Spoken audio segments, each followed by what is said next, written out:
Well, good Thursday morning. It is March 27th, 2025. Pastor Robbie George continuing with section number 6 of our bylaws and constitution for Archdale Baptist Church. Today I'm going to be reading from page 26 through page 30. And I will be covering Article 8 this morning. It is church officers, staff ministry leaders, and volunteers. Coming to you from the city of High Point, the city of our birth, the city we work in, and pretty much don't live too far from here. Number 1, the pastor. The pastor is the under-shepherd of Jesus Christ, the leader of the church, and is primarily responsible to Christ for the work of the church. He is the chief executive and administrative officer of the church in spiritual and physical matters. The pastor is to be called to the church to serve indefinitely. Note, the office of pastor must be filled by a biological male. When the church becomes without a pastor, a pulpit committee will be established to seek out a new pastor. They shall prayerfully search until agreed on one candidate to recommend to the church. The church will be given opportunity to vote within 1 week of the committee's recommendation to call the candidate as a pastor. A 2/3 majority vote is required to call a pastor. The pastor may be removed from office at a special business meeting of the congregation called by the deacons where reasons for his removal would be presented.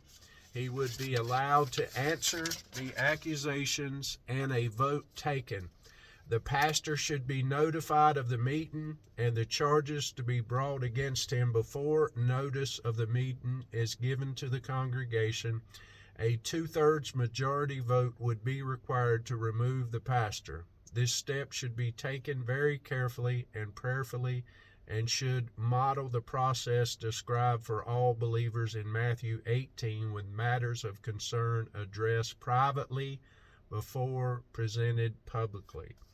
Number 2, church staff. All church staff serve at the discretion of the pastor. He may bring in such staff as he feels necessary to assist him in providing for and equipping the church for the work of the ministry. If they become a paid employee at some future point, their pay and or salary would be agreed upon by pastor, deacons, treasury, and a future trustee board, which is in long-term goals to establish and once agreed, voted on by church membership. Number 3, deacons. Deacons serve at the discretion of the pastor. Deacons are to advise and assist the pastor in the spiritual interest of the church. They are to visit and minister to the physical, moral, and spiritual needs of the sick, aged, and necessities among the membership, serve at the Lord's Supper table, be zealous to guard and promote a spirit of unity and peace within the church. Deacons are to be active in reaching the lost and bringing them to Christ and diligent in the attendance and support of the church. Note, the office of deacon must be filled by a biological male. Selection and term of deacons. Deacons shall be selected from among the men of the congregation that have been members in good standing for at least 1 year. The church members shall choose out men to fill the office of deacon as needed.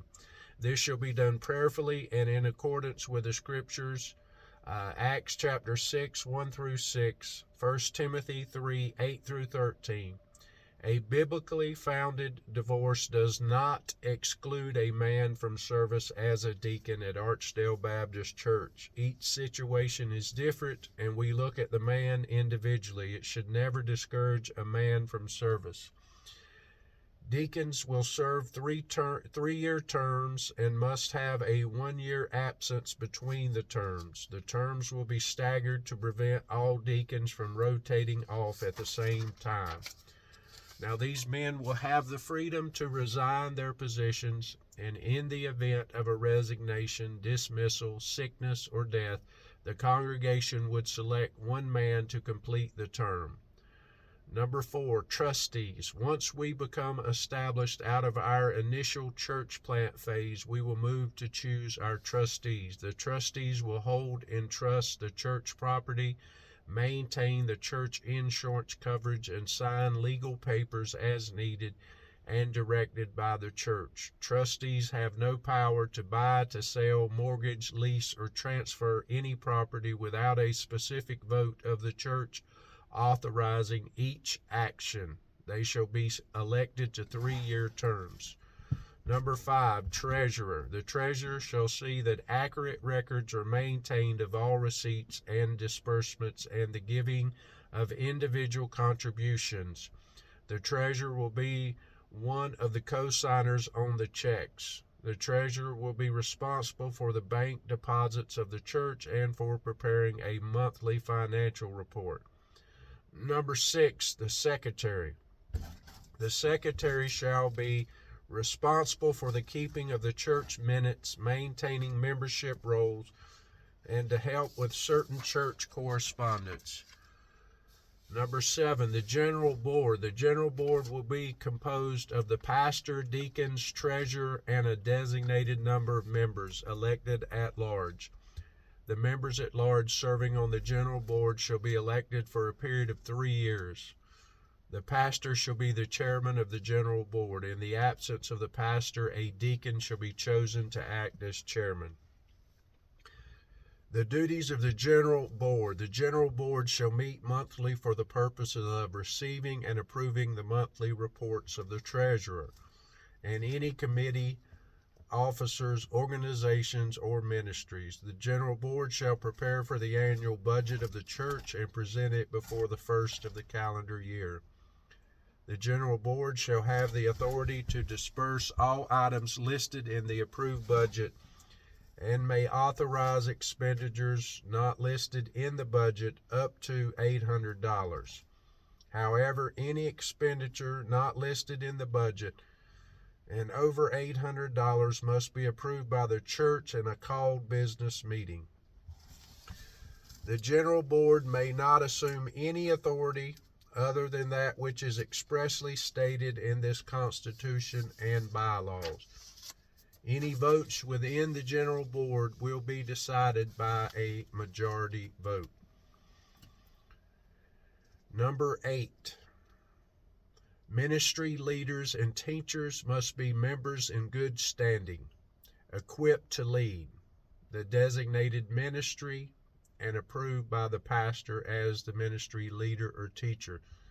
The length of leadership terms will vary according to the ministry needs and the ability of the leader to continue to meet the requirements of the leadership role.